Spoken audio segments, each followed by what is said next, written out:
एक समय की बात है। गौतम बुद्ध वैशाली गांव के बाहर जा रहे थे। तब उन्होंने देखा कि कुछ सैनिक तेजी से भागती हुई एक लड़की का पीछा कर रहे हैं। वह डरी हुई लड़की एक कुएं के पास जाकर खड़ी हो गई। वह हाफ रही थी और प्यासी भी थी।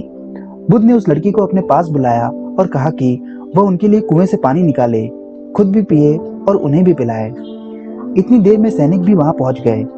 बुद्ध ने उन सैनिकों को हाथ के संकेत से रुकने को कहा।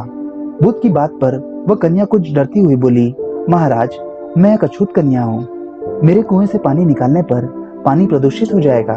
बुद्ध ने उसे फिर से कहा, पुत्री, बहुत जोर से प्यास लगी है, पहले तुम पानी पिलाओ। इतने में वैशाली के राजा भी वहां आ पहुंचे। उन्होंने बुद्ध को नमन किया और सोने के बर्तन में केवड़े और गुलाब का सुगंधित पानी पेश किया। बुद्ध ने उसे लेने से इनकार कर दिया। बुद्ध ने एक बार फिर लड़की से अपनी बात कही। इस बार लड़की ने साहस बटोरकर कुएं से पानी निकालकर स्वयं भी पिया और गौतम बुद्ध को भी पिलाया। पानी पीने के बाद बुद्ध ने लड़की से डर का कारण पूछा। लड़की ने बताया, मुझे संयोग से राजा के दरबार में गाने का अवसर मिला था। राजा ने मेरा गीत सुन मुझे अपने गले की माला पुरस्कार में दी, लेकिन उन्हें किसी ने बताया कि मैं एक अछूत कन्या हूँ। यह जानते ही उन्होंने अपने सिपाहियों को मुझे कैद खाने में डाल देने का आदेश दिया। मैं किसी तरह उनसे बचकर यहाँ तक पहुंची थी। इस पर बुद्ध ने कहा, सुनो राजन, यह कन्या अछूत नहीं है, अछूत तो आप हो। जिस बालिका के मधुर कंठ से निकले गीत का आनंद आपने उठाया, उसे पुरस्कार भी दिया, वह अछूत कैसे हो सकती है? किसी का अस्तित्व और पहचान उसके गुणों से होती है, ना कि धर्म या जाति से। किसी का उपहास करने से पहले उस व्यक्ति के भीतर झांकना बेहद जरूरी है। एक बार की ये बात है। गौतम बुद्ध नदी के किनारे पर खड़े थे। तभी एक बड़ा जटा वाला साधु उनके पास आकर पूछता है कि क्या आप ही गौतम बुद्ध हैं? उन्होंने कहा, हाँ, मैं ही गौतम बुद्ध हूँ, बोलिए क्या बात है? साधु ने कहा, तो फिर आप यहाँ क्या कर रहे हैं? गौतम बुद्ध ने कहा कि मैं नदी पार करना चाहता हूँ, इसलिए मैं कब से नाव का इंतजार कर रहा हूँ। गौतम बुद्ध की यह बात सुनकर वह साधु गुस्से में कहने लगा कि क्या आप इतने बड़े साधु हैं और सारा संसार आपको जानता है, तो फिर भी आप एक छोटी सी नदी नहीं पार कर सकते? आप यहीं रुके, मैं आपको नदी पार करके दिखाता हूँ। फिर वो साधु थोड़ी ही देर में नदी पार करके वापस लौट आता है। फिर गौतम बुद्ध को कहता है कि देखो, मेरे पास इतनी क्षमता और ज्ञान है, फिर भी लोग मुझे नहीं जानते, और आप ऐसा कुछ भी नहीं कर सकते, फिर भी सारा संसार आपको जानता है। और तब गौतम बुद्ध उस साधु से पूछते हैं कि आपको इस कला को सीखने में कितना वक्त लगा? साधु हंसकर कहता है कि ये कोई साधारण कला नहीं है, मुझे इस कला को सीखने में पूरे 15 साल लगे हैं। दोनों बातें ही कर रहे थे, तभी नदी के किनारे नाव आ जाती है और दोनों नाव में बैठकर नदी पार कर लेते हैं। फिर गौतम बुद्ध नाव वाले को 1 रुपया देते हैं और उस घमंडी साधु को कहते हैं कि आपके इतने साल व्यर्थ गए। जिस काम को आप 1 रुपया देकर कर सकते थे, उस काम के लिए आपने 15 साल बर्बाद किए हैं। आप जैसा मूर्ख साधु कोई नहीं है। अगर यही 15 साल आप लोगों की भलाई और अपने जीवन को सार्थक करने में लगाते, तो आज आपको भी कहीं ना कहीं पूरा संसार जानता होता और आप एक महान साधु होते। और मैंने हमेशा यही किया, समाज की भलाई और अपनी आत्मा की शांति। शायद इसीलिए लोग मुझे जानते हैं। गौतम बुद्ध का ज्ञान सुनकर उस साधु को पछतावा होने लगा और वो बोला, सच में मेरे 15 साल व्यर्थ गए। अगर मैं भी आपके इस मार्ग पर चलता तो मेरा जीवन भी सार्थक हो जाता। फिर गौतम बुद्ध ने कहा कि अब भी कोई देर नहीं हुई है। अगर आज से आप इस मार्ग पर चलेंगे तो कभी न कभी सब लोग आपको जानेंगे और आपका जीवन भी सार्थक हो जाएगा। दोस्तों, इस कहानी से हमें यह सीख मिलती है कि हमेशा हमें हमारे समय को सही जगह पर लगाना चाहिए, ताकि हमारे समय का सही मतलब निकल सके, क्योंकि हमारा समय बहुत कीमती है और हमें इसे कभी व्यर्थ ना करना चाहिए। एक बार की बात है, किसी नगर में एक धनी सेठ रहता था। वो बहुत स्वार्थी था और सदाचार के कार्यों से कोसों दूर रहता था। उसका एक पड़ोसी था। वो पड़ोसी निर्धन था, परंतु बड़ा परोपकारी था। एक बार गरीब पड़ोसी ने भगवान बुद्ध और उनके शिष्यों को अपने घर भोजन के लिए आमंत्रित किया। पड़ोसी ने यह भी विचार किया कि इस महान अवसर पर अधिक से अधिक लोगों को भोजन के लिए बुलाना चाहिए। ऐसे संकल्प के साथ गरीब पड़ोसी ने बड़े भोज की तैयारी करने के लिए नगर के सभी व्यक्तियों से दान की अपेक्षा की एवं उन्हें भोज के लिए आमंत्रित किया। पड़ोसी ने धनी सेठ को भी न्योता दिया। भोज के 1-2 दिन पहले पड़ोसी ने चारों ओर घूमकर दान एकत्रित किया। जिसका जैसा सामर्थ्य था, उसने उतना दान दिया। जब धनी सेठ ने पड़ोसी को घर घर जाकर दान की याचना करते देखा, तो मन ही मन में सोचा, इस आदमी से खुद का पेट तो पाला जाता नहीं, फिर भी इसने इतने बड़े भिक्षु संघ और नगरवासियों को भोजन के लिए आमंत्रित कर लिया। अब इसे घर घर जाकर भिक्षा मांगनी पड़ रही है। ये मेरे घर भी जरूर आएगा। जब पड़ोसी धनी सेठ के द्वार पर दान मांगने के लिए आया तो धनी सेठ ने उसे थोड़ा सा नमक, शहद और घी दे दिया। पड़ोसी ने प्रसन्नता पूर्वक धनी सेठ से दान ग्रहण किया, परंतु उसे अन्य व्यक्तियों के दान में नहीं मिलाया, बल्कि अलग से रख दिया। धनी सेठ को यह देखकर बहुत अचरज हुआ कि उसका दान सभी के दान से अलग क्यों रख दिया गया। उसे यह लगा कि पड़ोसी ने सभी के सामने उसे लज्जित करने के लिए ऐसा किया, ताकि सभी यह देख सके कि इतना धनी व्यक्ति ने कितना तुच्छ सा दान दिया है। धनी सेठ ने अपने नौकर को पड़ोसी के घर जाकर इस बात का पता लगाने के लिए कहा। नौकर ने लौटकर धनी सेठ को बताया कि पड़ोसी ने धनी सेठ की दान सामग्री को थोड़ा थोड़ा सा लेकर चावल, सब्जी और खीर आदि में मिला दिया।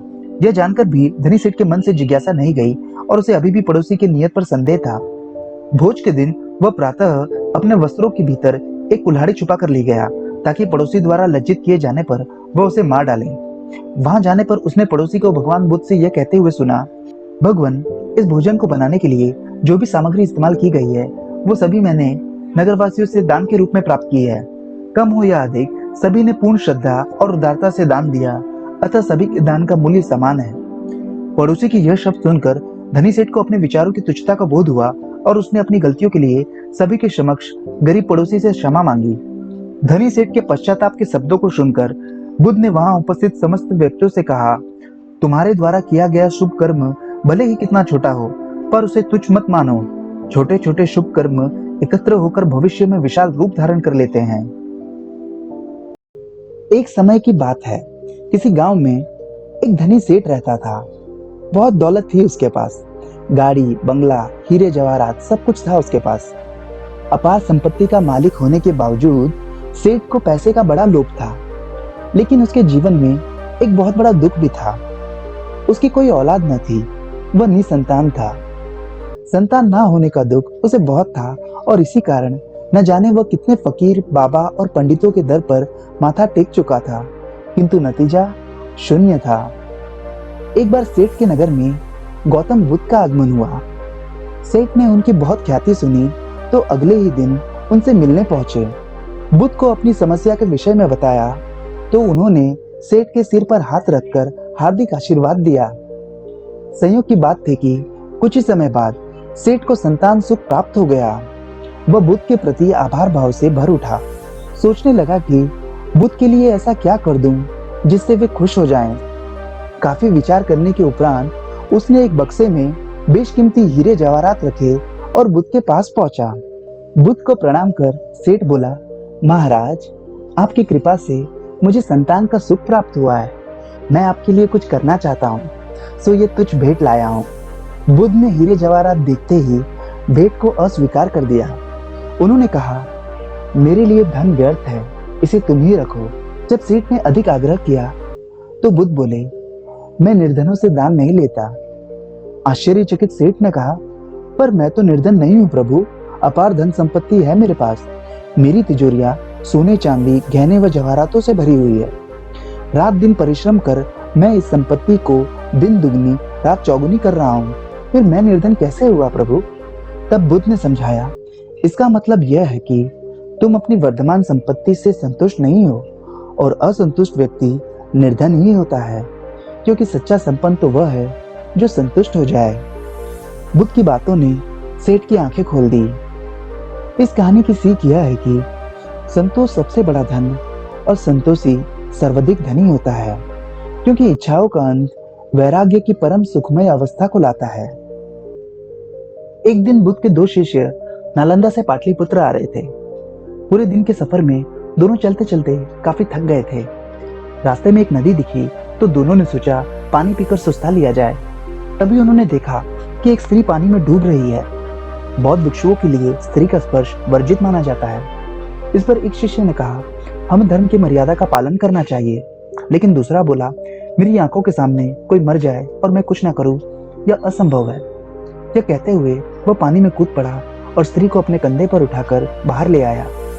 इससे स्त्री की जान बच गई और दोनों ने दोबारा अपनी यात्रा शुरू की।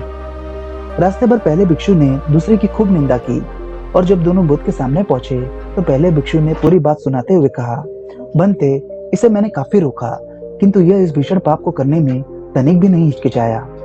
बुद्ध ने उसकी पूरी बात सुन शांतिपूर्वक उससे पूछा, इस स्त्री को कंधे पर बाहर लाने में कितना समय लगा होगा? उसने जवाब दिया, लगभग 15 मिनट। फिर बुद्ध ने पूछा, उसके बाद तुम लोगों को यहाँ आने में कितना समय लगा? उत्तर मिला, यहीं कुछ 6 घंटे। तब बुद्ध ने उसे समझाया, इसने तो उस स्त्री को सिर्फ 15 मिनट ही अपने कंधे पर रखा था, लेकिन तुम तो उसे 6 घंटे से अपने सिर पर उठाए हुए हो। अब बताओ, तुम दोनों में बड़ा पापी कौन है? उस भिक्षु ने अपनी गलती जान लज्जा से सिर झुका लिया